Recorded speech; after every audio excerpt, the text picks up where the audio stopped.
Эрнигийн ололт.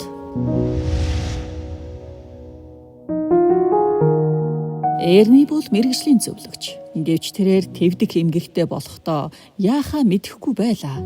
Тэрээр өөрийн түүхийг ингэж өгүүлсэн юм. Би хэдэн сарын турш өөрийгөө хит их ачаалсан. Тэгэд миний зүрхний хэм алдагдаж, тамир тэнхээгүй болж эхэлсэн. Хэдэн удаагийн ийм шинж тэмдгүүдийн дараагаар би ажил дээр хурлын үед муужран унах төгсөн юм. Эмч маань намайг мэдрэлийн ядаргаанд орсноос ингэж зовирлж байгаа учраас амар гэж зөвлөлөө. Тиймээс би 7 хоног амарсан. Эргээд ажилдаа ортол дараагийн дайралт ирсэн. Тэгэхээр нь сар ажиллахгүй байлаа. Гэвч 7 хоног болгон шахуу өөр хүндрэлүүдийг мэдэрч 2 гар болон их бие маань бүхэлдээ халуун шатаж байгаа мэт мэдрэгддэг байсан. Чи үүнийг ялан дийлж чаднаа. Тэмцээр л бай. Тэгэд хинэн босс болохыг үзүүлээд өг гэж би өөртөө хэлж байсан. Гэвч хичээх бүрт бие маань эцэж цуцсан дагжин чичирч төгсдөг байсан. Тэгээд би дэлгэрэнгүй шинжилгээ өгөхөөр эмнэлэгт очлоо. Бүх юм хэвийн боловч өнөөх дайралтууд дахин давтагдсаар л байсан. Найз маань надад чи хитрхи их ажиллаж байна. Удаан хугацаанд амрах хэрэгтэй. Тэгээд л зүгээр болно гэж хэлсэн юм. Тиймээс би бүхий л зуны турш амархаас бүр залхатлаа амарлаа. Би ажлаа санаж олох ёстой мөнгөө олохгүй байгаадаа буруутай мэд санагдаж байсан. Гэвч намайг жаахан ахиц гаргахад л өөр нэгэн дайралт ирж намайг тамир тэнхээгүй болгож утралд оруулдаг давтамжтай боллоо.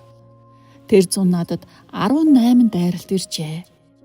Би эдгэрхийг туйлын ихээр хүсч юуг буруу хийгээд байгаагаа тааварлах гэж оролдсон. Би гэртээ байлаа. Машин барихгүй байсан.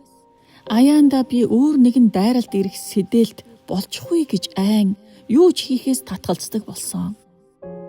Харин нэг өдөр дээврээ онгочиж байхдаа нэгэн хуучин ном олж түүнийгээ уншихаар шийдлээ. Тэр ном маань нөхөр нь алуулсны дараа бурханд хорссон нэгэн эмэгтэйн талаар өгүүлсэн байсан. Тэр эмэгтэй хүлцэж буй залбирал болоод хүлээн авч буй залбирлын ялгааг мэдтлээ бурханд ууралсан уурнаасаа бүрэн чөлөөлөгдөж чадаагүй байжээ.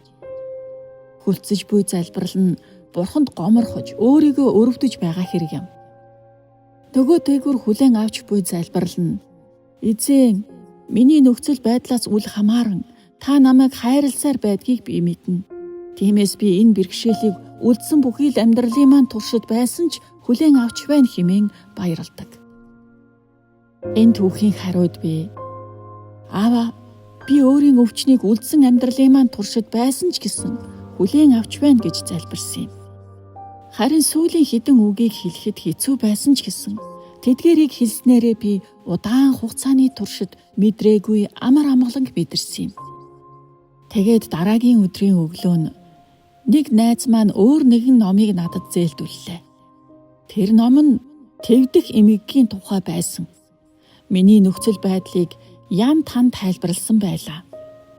Уншиж эхлэхээс хагас цагийн дараа гэхэд би хариултыг нь олсноо мэдэж байв. Би дараагийн дайралт ирэхийг тэсэн ядан хүлээж байлаа. Өөртөө ногдуулсан бүхий л сэрэмжлгүүдэд зөрчиж, ихээр ажиллаж, 200 бээр газар машинаа жолоодлоо. Тэгээд дайралт ирэх үед бүхий л биеэр маань халуун шатаж буй мэт болоход би тайвширч тогтуунаар зовиороод минь тавтай морил зугааз чи надад их ширүүн дөрөн байна. Гэхдээ зүгээрээ яагаад гэвэл би одоо чамайг ойлгодог болсон. Би чамтай тэрсэлдэхгүй гэж хэллээ. Өмнөх дайралтууд маань хэдэн цагаар үргэлжилж намайг туйлдуулдаг байсан юм. Энэ дайралт маань 30 минутанд л алга болсон. Ингээд би эдгэрлийн зам дээр ирснээ мэдсэн юм. Хэрвээ та Эрни юу олж мэдсэнийг мэдхийг хүсэж байгаа бол үргэлжлүүлэн сонсоорой.